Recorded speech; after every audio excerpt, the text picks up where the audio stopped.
Emily was a young journalist. She loved her job. She also loved her grandmother, Martha. They talked every day and often drank tea together in the afternoon. But lately, Emily noticed something strange. One day, Martha forgot where she put her keys. The next day, she forgot to turn off the stove. Then, something worse happened. Martha went to the grocery store. It was only 10 minutes from her house, but she didn't come home for 3 hours. When Emily called her, Martha said in a quiet voice, "I couldn't remember the way home." Emily's heart sank. She felt scared. Her grandmother had always been strong and smart. What was happening? That night, Emily sat at her desk. She opened her laptop and typed, "Why do older people forget things?" She started reading articles about memory loss. Many articles talked about something called Alzheimer's disease. It was a disease that slowly takes away a person's memory. Emily wanted to learn more. She thought, if this is happening to Grandma, I need to help her. I need to understand what this is. Emily made a plan. She would use her skills as a journalist to find answers. Maybe, she thought, there was a way to know if someone had this disease early. Maybe there was a way to help. The next day, Emily had an interview with a doctor. His name was Dr. Lin, and he was a brain specialist, a neurologist. Emily sat in his quiet office.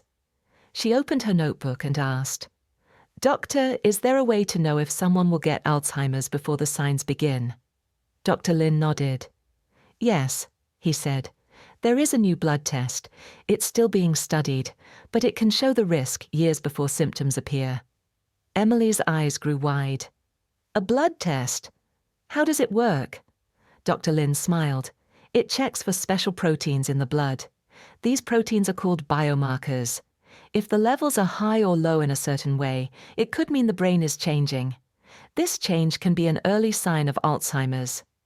Emily wrote everything down. "So," she asked, "can this test help people take action earlier?" "Yes," Dr. Lin said.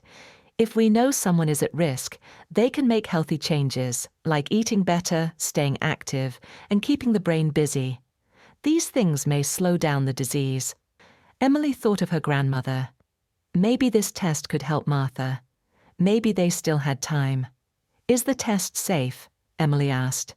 "Yes," the doctor said. "It's a simple blood test. No pain, just a small needle." Emily left the hospital with hope. She had learned something important, something that could change her grandmother's life. Now she had to talk to her family. Emily sat at her desk again. She had learned about the blood test. Now she wanted to know more. Is there anything people can do to stay healthy and protect their memory? She wondered. She read more articles and spoke with more doctors. What she found gave her hope. One article said, "Your lifestyle matters. What you do every day can affect your brain." Emily kept reading. Exercise helps. People who walk, swim, or dance regularly have a lower risk of getting dementia. Even just 30 minutes a day can make a difference. Healthy food helps too. Vegetables, fruits, whole grains, and fish are good for the brain. But one thing surprised Emily the most.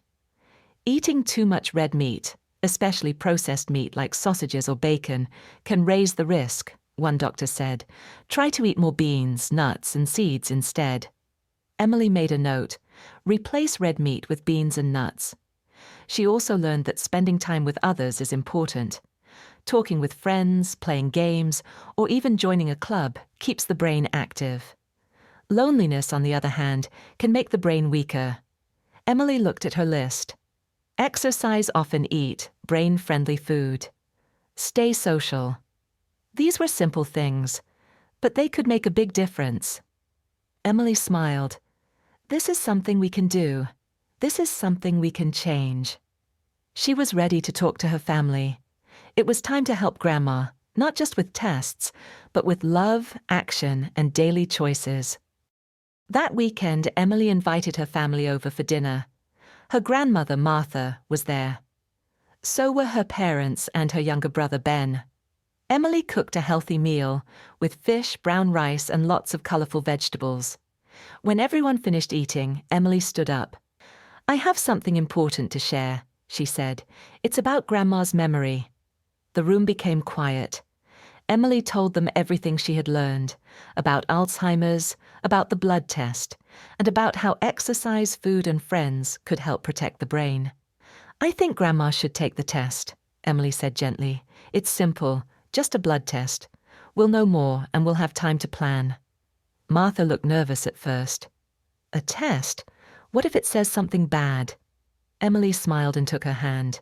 "Then we'll face it together. But we won't wait and worry. We'll take action now." Emily's parents nodded. Her dad said, "We'll go with you, Mum. You won't be alone." Then Ben spoke up. "Let's all make some changes. I'll go walking with Grandma every morning.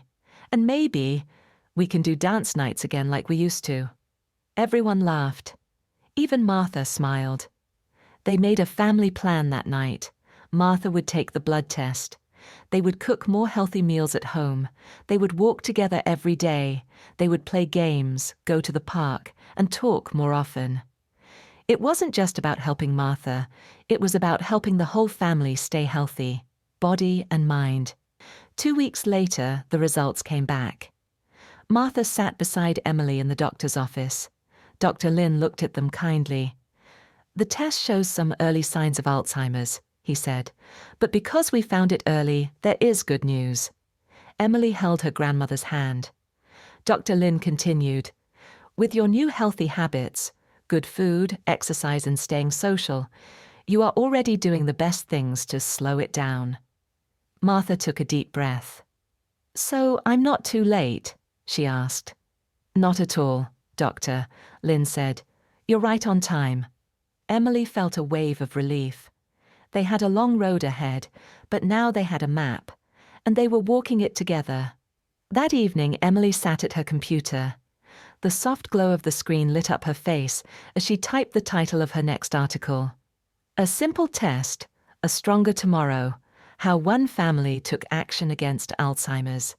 She wrote about her journey, about the blood test, and the lifestyle changes that made a difference. She ended the article with a message. If you notice someone you love forgetting more than usual, don't wait. Ask questions. Talk to a doctor. Small steps can bring big hope. A few weeks later, her story was published online. Many people read it, and some even wrote back. "Thank you. I didn't know this test existed. Now I want to help my dad." Emily smiled. Her story was more than just words. It was a light for other families. And for her own family, it was the beginning of a new, healthier chapter.